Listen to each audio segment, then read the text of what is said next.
କ'ଣ ଆପଣ ଜାଣନ୍ତି କି ମାତ୍ର 5 ମିନିଟ୍ରେ ହୋଟେଲ ଭଳି ଦୋସା ଘରେ ବନେଇକି ରେଡ଼ି କରିପାରିବେ। ତାହା ବି ପୁଣି ନା ଅଛି ଆପଣଙ୍କୁ ଘଣ୍ଟା ଘଣ୍ଟା ଧରି ବିରି ଚାଉଳ ବତୁରେଇବାର ଟେନସନ୍, ନା ଅଛି ବାଟିବାର ଟେନସନ୍। ଆଉ ଏତେ ସୁଆଦିଆ ଲାଗିବ ଯେ ଆପଣ ବନେଇକି ଖାଇଲେ ହିଁ ଜାଣିପାରିବେ। ସେଥିପାଇଁ ପ୍ରଥମେ ଆମେ କ'ଣ କରିବା ନା ଗୋଟେ ଗ୍ରାଇଣ୍ଡର ଜାର୍ ନେବା। ଆଉ ସେଇ ଗ୍ରାଇଣ୍ଡର ଜାର୍ରେ ଗୋଟେ କପ୍ରେ କିମ୍ବା କୌଣସି ଗୋଟେ ଗିନାରେ ମାପିକି ଗୋଟେ କପ୍ ଦେଇଦେବା ସୁଜି। ସୁଜି ଏଠି ଆପଣ ବଡ଼ ଦାନା କି ଛୋଟ ଦାନା ଯୋଉଟା ନେଲେ ଚଳିବ। ସେଇଥିରେ ଦେଇଦେବା ଗୋଟେ ଚାମଚ ଚିନି। ଆଉ ସୁଜି ଚିନିକୁ ଭଲ ଭାବରେ ଗୁଣ୍ଡ କରିକି ବା ଗ୍ରାଇଣ୍ଡ କରିକି ନେଇ ଆସିବା। ଆଉ ଗୋଟେ ବଡ଼ ବାଲା ମିକ୍ସିଂ ବାଉଲ୍ ନେଇକି ଗ୍ରାଇଣ୍ଡ କରି ଆଣିଥିବା ସୁଜି ଆଉ ଚିନିର ଗୁଣ୍ଡକୁ ସେଇଥିରେ ଦେଇଦେବା। ଆଉ ତା ସହିତ ଦେଇଦେବା 2 ଚାମଚ ଅରୁଆ ଚାଉଳ ଗୁଣ୍ଡ। ଆଉ ତା ସହିତ 2 ଚାମଚ ଦେଇଦେବା ଅଟା, ଟିକେ ସଫ୍ଟ ବନିବ।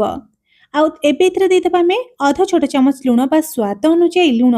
ଯେଉଁ କପ୍ରେ ମାପିକି ନେଇଥିଲେ ଗୋଟେ କପ୍ ସୁଜି, ସେଇଥିରେ ମାପିକି ଦେଇଦେବା ଗୋଟେ କପ୍ ଦହି। ଆଉ ସେଇ ସେମ୍ କପ୍ରେ ଦେଇଦେବା ଗୋଟେ କପ୍ ପାଣି। ତ ପାଣି ଦେଇ ସାରିକି ଭଲ ଭାବରେ ମିଶେଇ ଦେବା। ମିଶେଇବା ବେଳେ ଏଇଟା ଟିକେ ମୋତେ ବହଳିଆ ଲାଗୁଥିଲା, ସେଥିପାଇଁ ସେଇ ସେମ୍ କପ୍ରେ ଆଉ ଅଧ କପ୍ ପାଣି ମାପିକି ଦେଇଦେଇଛି।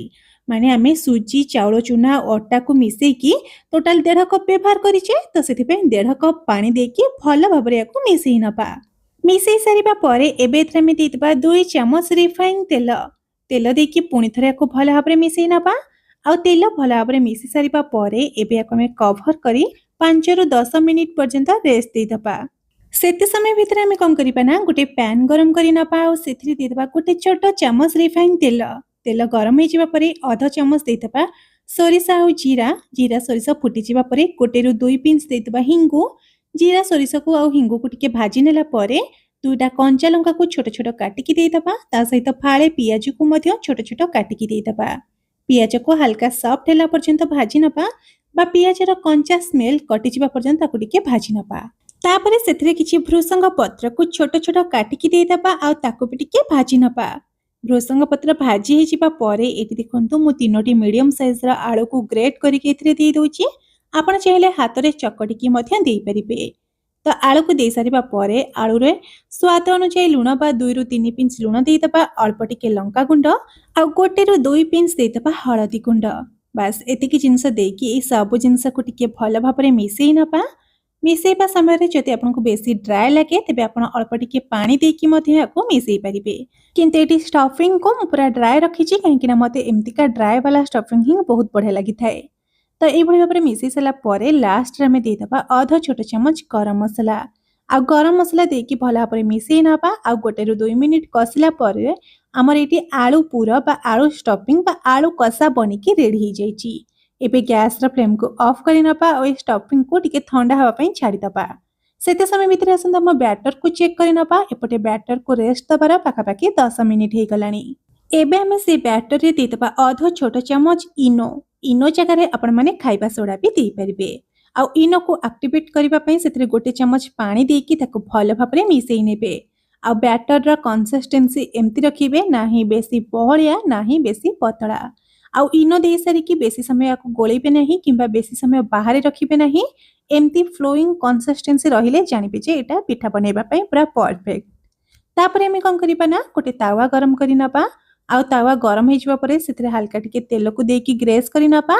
ପ୍ରଥମ ଥର ଆମେ କ'ଣ କରିବା ନା ଯେତେବେଳେ ତେଲ ଭଲ ଭାବରେ ତାତିଯିବ ବା ଗରମ ହେଇଯିବ, ସେତେବେଳେ ଆମେ ତାୱାରେ ଟିକେ ଏମିତି ହାଲକା ପାଣି ଛିଟା ମାରି ନେବା, ଯାହାଦ୍ୱାରା କି ତାୱାର ଟେମ୍ପରେଚରଟା ଟିକେ କମିଯିବ।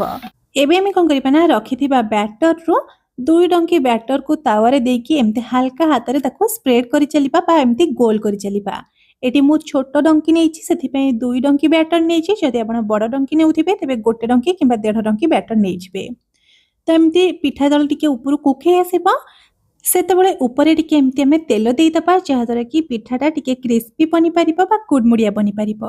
ଗ୍ୟାସର ଫ୍ଲେମ୍କୁ ମିଡ଼ିୟମ ଫ୍ଲେମ୍ରେ ରଖିକି ପିଠାକୁ ଗୋଟେ ପଟ ସାଇଡ଼୍କୁ ଏମିତି ଗୋଲ୍ଡେନ୍ ହେବା ପାଇଁ ଛାଡ଼ିଦେବା। ପିଠା ଯେତେବେଳେ ଏମିତି ଗୋଲ୍ଡେନ୍ ହେଇଯିବ, ସେତେବେଳେ ଆମେ ଏଠି ବନେଇକି ରଖିଥିବା ଆଳୁ ପୁରକୁ ମଝିରେ ଦେଇଦେବା। ଆପଣ ଯେତିକି ପୁର ଖାଇବାକୁ ପସନ୍ଦ କରନ୍ତି ସେଇ ହିସାବରେ ପୁରକୁ ଦେଇଦେବେ। ଯଦି ଆପଣ ଏଇ ରେସିପିକୁ ଛୋଟ ଛୁଆଙ୍କ ପାଇଁ ବନାଉଥିବେ ତେବେ ପୁରରେ କଞ୍ଚା ଲଙ୍କାକୁ ସ୍କିପ୍ କରିପାରିବେ। ତ ପୁର ଭରି ସାରିବା ପରେ ପିଠାକୁ ଏଇଭଳି ଭାବରେ ଆମେ ଫୋଲ୍ଡ କରି ନେବା, ଯେମିତିକି ଆମେ ଦୋସାକୁ ଫୋଲ୍ଡ କରିଥାଉ। ଆଉ ଫୋଲ୍ଡ କରିସାରିଲା ପରେ ଏପଟ ସେପଟ କରିକି ତାକୁ ଆଉ କିଛି ସମୟ ପର୍ଯ୍ୟନ୍ତ ସେକି ନେବା। ତାପରେ ଦେଖିପାରୁଥିବେ ଏଇଠି ଆମର ଗୋଟେ ଦୋସା ବନିକି ରେଡ଼ି ହେଇଯାଇଛି। तापर से सेम प्रोसेस रे आउ पैन रे बा तावा रे तेल देबे नहीं, डायरेक्ट एमती बैटर को ढालिबे आ से सेम प्रोसेस रे एमती गोल करी चलिबे। आ गोटे पट साइड जेतले हल्का गोल्डन हे आसीबो बा कुक हे जिवो सेतबेले टिके तेल देइथिबे। तापर पिठा जेतले गोल्डन हे जिवो सेतबेले हम कोन करिबा ना सेतरे स्टफिंग भरिबा स्टार्ट करिबा।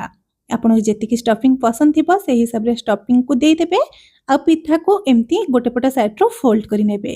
तो देखिले ना फ्रेंड्स, याको बनेबा केते सहज ना हमकु बिरि चाउल को बतरेबार टेंशन अछि ना किछि झिंझट करिबार अछि। बस जेतेबेले भी डोसा खाइबा को इच्छा हबो तो एई भଳି भाबरे आपण बनेकी खाइ परिबे। जेहेतु एथिरे सुजी आ चाउल गुंड दिया ହେଇଛି ସେଥିପାଇଁ ଏଟା गरम गरम खाइले टिके कुडमुडिया लागिबो, किंतु ठंडा हे गले एटा सॉफ्ट रहिबो। याकू एटी मो सेजन सॉस सहित सर्व करिछि। आपण चाहिले सेमती भी खाइ परिबे किंबा नडिया बादाम चटनी सहित मध्य सर्व करि परिबे। ताहले आज पई रहुछि, बाय। पुणी देखा हबा आउ एक नुआ रेसिपी सहित आउ एक नुआ वीडियो रे।